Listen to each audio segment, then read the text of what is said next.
출처가 의심되는 혐의자에 대해서도 집중 점검하였습니다. 강남 4구 마용성 아파트 증여거래 2077건에 대해서도 증여재산 평가, 증여세 대납, 증여재원 등 신고 내용 전반을 점검하였습니다. 또한 최근에는 대출 규제에 영향을 받지 않는 현금 무자, 고액의 사적 채무를 활용한 취득자, 투기 목적으로 주택을 취득한 다주택자 등 탈세 혐의자 127명에 대해 세무조사를 착수했습니다. 한편 부동산 탈세 신고센터를 운영하여 국민의 참여를 이끌어내고 국토교통부와 MOU 체결을 계기로 자금 조달 계획서를 실시간 공유받아 탈세 감시망을 더욱 촘촘하게 구축하였습니다. 자료 2페이지 조사 결과 및 주요 추징 사례입니다. 국세청은 2025년 10월 1일 초고가 주택 등 부동산 탈세 혐의자 104명에 대해 동시조사를 착수하였고 현재까지 세무조사를 통해 총 318억 원의 세금을 추징하였으며 이들의 탈루 규모는 총 731억 원에 달합니다. 조사 결과 부모로부터 몰래 증여받은 자금으로 고가 아파트를 취득하여 증여세를 탈루한 사례가 확인되었으며 가장 매매로 부당하게 1세대 1주택 비과세를 적용받아 양도소득세를 회피한 사례도 다수 적발되었습니다.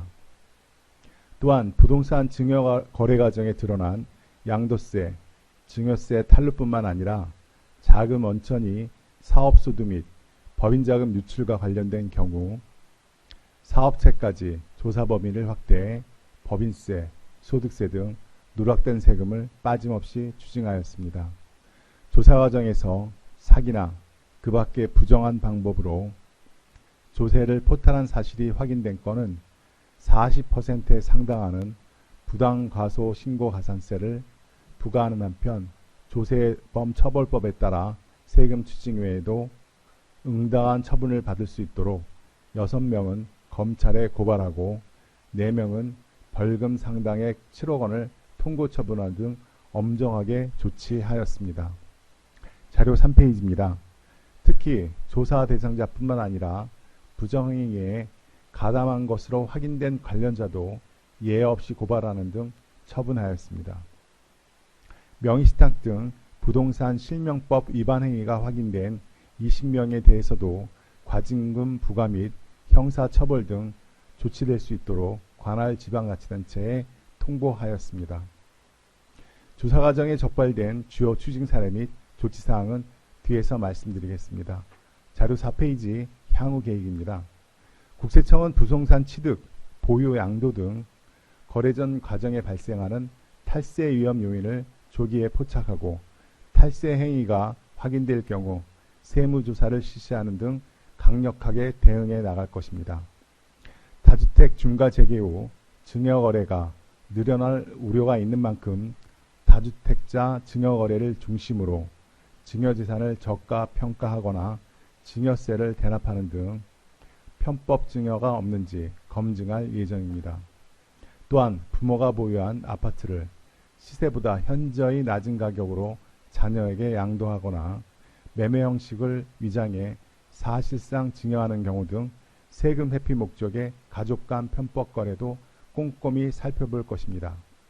아울러 부동산 탈세 신고센터를 통해 제출한 국민들의 소중한 제보는 단 한 건도 소홀히 하지 않고 철저히 검증해 탈루 세금을 빠짐없이 추징하는 한편 제보자에 대한 포상금도 신속하게 지급할 계획입니다. 부동산 탈세 차단은 조세 정의를 바로 세우는 일이자 주택시장의 안정과 신뢰를 회복하는 출발점입니다.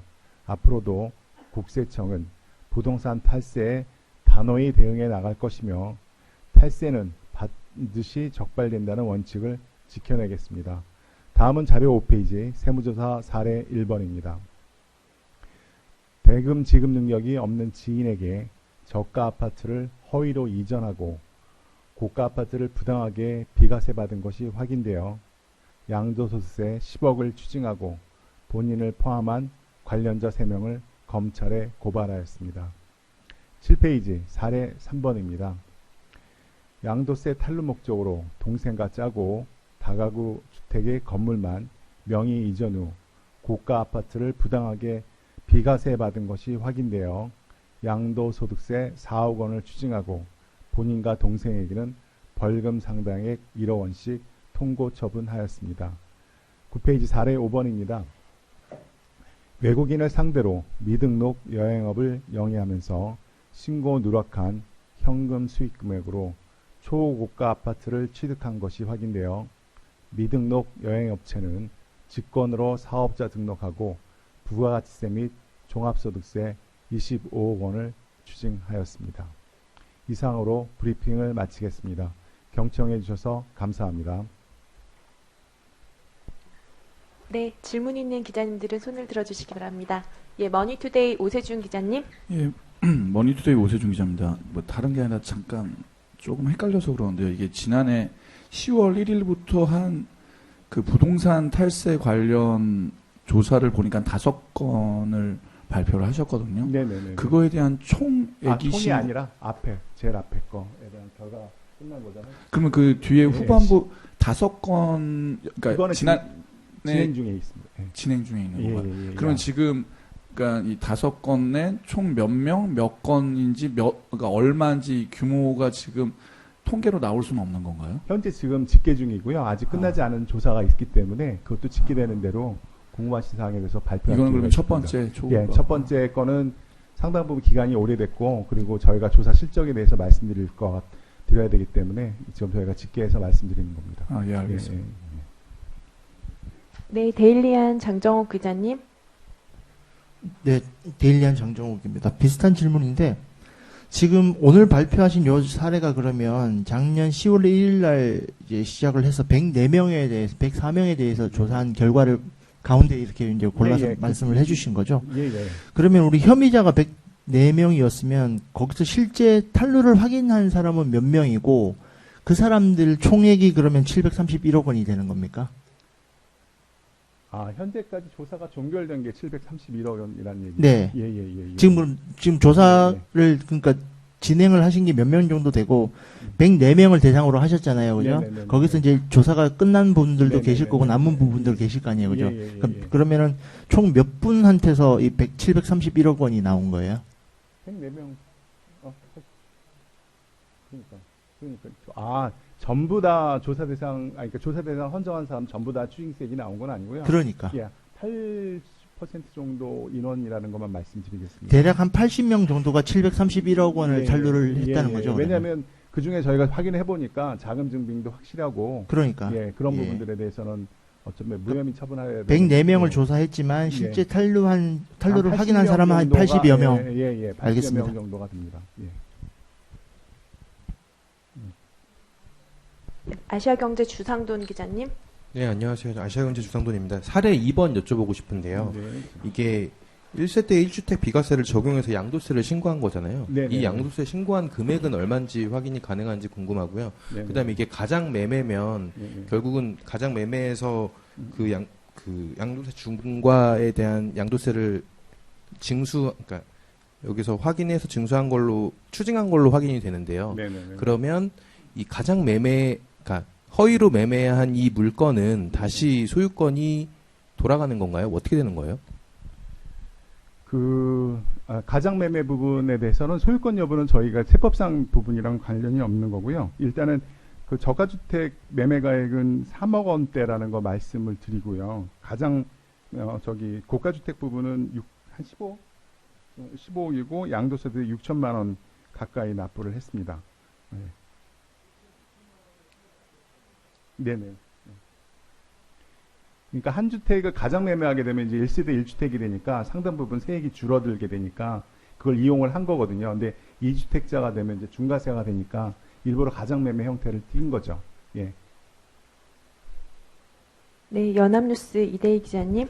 네, 일단 지금 사례 중에서 전체 언제 이런 그 행위를 벌였는지가 궁금한데 이게 왜 그러냐면은 올해 5월부터 양도세 중과가 재개가 됐잖아요. 그래서 네네네. 혹시 그런 요인 때문에 이것들을 갖다 빨리 처분하고 이제 나가기 위해서 이런 일을 벌인 건지 관계성이 있는지. 그 양도세 중과유예 부분 종료 연결된 부분하고는 조금 거리가 좀 있는 걸로 알고 있습니다. 왜냐하면 그 전에 저 10월 2일 날 분 같은 경우에는 이 정부 출범된 거 하고 그다음에 그 과세 기간이 도래해야만이 저희가 조사를 착수할 수 있기 때문에 24년분도 포함되어 있었고요. 예, 그렇게 됐다는 걸 말씀드리겠습니다. 네네.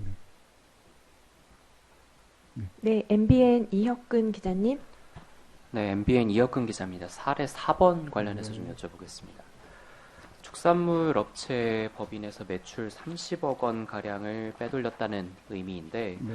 매출 누락을 어떤 식으로 한 건지 조금 더 구체적으로 설명을 부탁드리겠습니다. 그리고 해당 업체의 연매출 규모가 어느 정도 규모인지도 궁금합니다. 연매출, 예, 사업장 수익 금액은 한 50억 원 정도로 저희가 확인을 하고 있고요. 주로 이제 자료 없이 거래한 방식으로다가 무자료 매출 누락을 한 것으로 저희가 파악하고 있습니다. 매출이 발생했는데 장부에 뭐 기재를 하지 예, 않는다든가 기재를 하지 않거나 아니면 세금 계산서를 교부해야 되는데 교부하지 않거나 그런 방식으로 해서 저희가 이제 과세 대수, 그러니까 신고에서는 제외시키고 매출을 누락하는 방식으로 됐습니다. 같은 맥락에서 현금으로 혹시 뭐 거래를 현금 거래를 한다 하더라도 뭐 현금 영수증 거래 부분을 신고를 했으면 문제가 없었을 텐데 그 부분에 대한 신고가 이루어지지 않았기 때문에 그 증빙 없이 거래했다는 걸로 말씀드리겠습니다. 네, 부산일보 김덕준 기자님. 국장님, 사례 1하고 2 가장매매 건이 두 개가 나와 있는데요. 이제 이 사람들은 이제 주택을 두 채를 갖고 있다가 결과적으로 다 팔아버린 상태지 않습니까? 가장 매매는 팔았다는 게 아니라 이제 매매 형식을 빌려서 이제 그쵸. 예. 팔았다고 어쨌든 얘기하시는 법적으로는 게 이전이 된 거 아닙니까? 이전이 된 건 맞습니다. 예, 근데 이렇게 국세청 조사 끝나고 나서 이제 네네네. 양도세를 추징하고 했는데 네네네. 그 이후에는 어떻게 됩니까? 가장 매매한 거는 자신의 주택으로 같이 돌려받는 거게 됩니까? 아니면 그 사람 이전이 되는 거예요? 그거는 이제 장사자들 간의 이제 사적 부분이기 때문에 돌려받는다고 하더라도 그 그러니까 매도 당시에 양도세 소득세를 회피하려는 것이 있었기 때문에 양도소득세는 납부를 해야 되고요. 그다음에 이제 취득은 다시 원점으로 된다고 하더라도 그 위에 또 양도 시점에는 다시 계산을 해야 되는 부분이 생깁니다. 예. 예. 근데 이 사람들이 굳이 가장 매매를 안 하고 네. 시장에서 팔 수도 있는 거 아닙니까? 원래 그거는- 그렇게 선택을 하고 정당하게 세금을 납부했었으면 저희가 이번에 세금을 추징할 수는 없었겠죠. 그럼 이 사람 의도는 한 채는 계속 갖고 있겠다 이런 생각으로. 그러니까 보통 1세대 1주택 비과세를 하게 되면 고가주택 12억까지 그러니까 12억까지 비과세가 되지 않습니까? 그러니까 두 채를 가지고 되면 중과세가 되니까 일단 한 채가 있는 것으로 형태를 만들어야 되는데 그 한 채를 다 자기가 소유권을 완전하게 이전하지를 않고 그러니까 가장 매매의 형식을 띄어서 세금만 회피하려고 했기 때문에 그 적발이 된 거죠. 저희가. 예.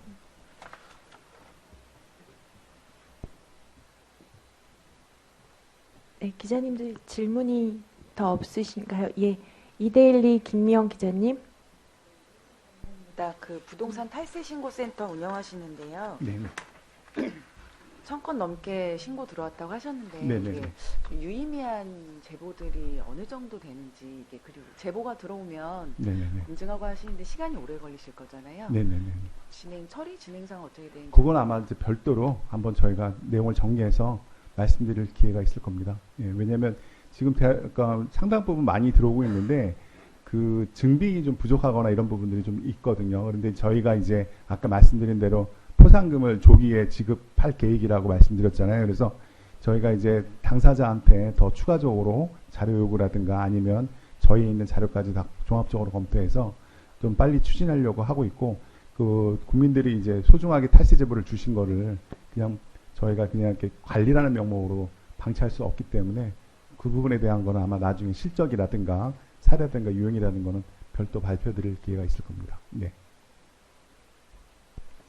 네, 더 팩트 박병립 기자님. 네, 국장님 말씀 감사합니다. 두 가지 여쭙겠는데요. 저희 최고 탈루의 규모가 얼마인지 궁금하고요. 그리고 여기 보면은 증여 가장매매가 다수라고 이렇게 표현하셨는데 이게 전체 비율이 혹시 산정이 가능하면 어느 정도인지 숫자를 좀 부탁드리겠습니다. 지금 통계가 그렇지 않았죠. 현재까지. 최고 30억? 예, 최고 금액은 한 30억 정도 탈루 금액 기준으로. 예. 세액으로 30억 정도 최고 금액이고요. 예. 그다음에 두 번째 질문 다시 한번 말씀해 주시겠습니까? 자료에 보면 증여 가장 비율이죠. 네, 비율이 혹시 예, 증여나 가장매매 비율을 말씀하시는데. 가장매매가 104건 중에 40건 정도, 40여 건 정도, 한 40% 정도 된다고 합니다. 증여는 몇 건? 자금 출처 부분이 60여 건 정도. 예. 겹치는 부분도 있고요. 그게 40건하고 60건. 이게 세액 30억 이게 사례 중에 포함 어떤 건으로 나와 있나요? 몇 번이죠? 사례 4번입니다. 사례 4번. 예. 1페이지를 봐주시기 바랍니다. 먼저 그간의 추진 성과입니다. 국세청은 국민주권 정부 출범 이후 부동산 탈세 근절을 주요 추진 과제로 정하고 세정 역량을 집중해 왔습니다. 지난해부터 시장 과열이 나타나는 지역에 대해 모니터링 및 현장 정보 수집을 한층 강화하였으며 편법 증여, 다운 계약 등 시장 질서를 교란하며 탈세하는 혐의자에 대해 엄정하게 대응하였습니다. 특히 30억 원 이상 초고가 주택 거래는 2024년 거래분부터 전수 검증을 이어가고 있으며 고가 아파트를 취득한 30대 이하 연소자, 외국인 등 자금 출처가 의심되는 혐의자에 대해서도 집중 점검하였습니다. 강남 4구 마용성 아파트 증여거래 2077건에 대해서도 증여재산 평가, 증여세 대납, 증여재원 등 신고 내용 전반을 점검하였습니다. 또한 최근에는 대출 규제에 영향을 받지 않는 현금 무자, 고액의 사적 채무를 활용한 취득자, 투기 목적으로 주택을 취득한 다주택자 등 탈세 혐의자 127명에 대해 세무조사를 착수했습니다. 한편 부동산 탈세 신고센터를 운영하여 국민의 참여를 이끌어내고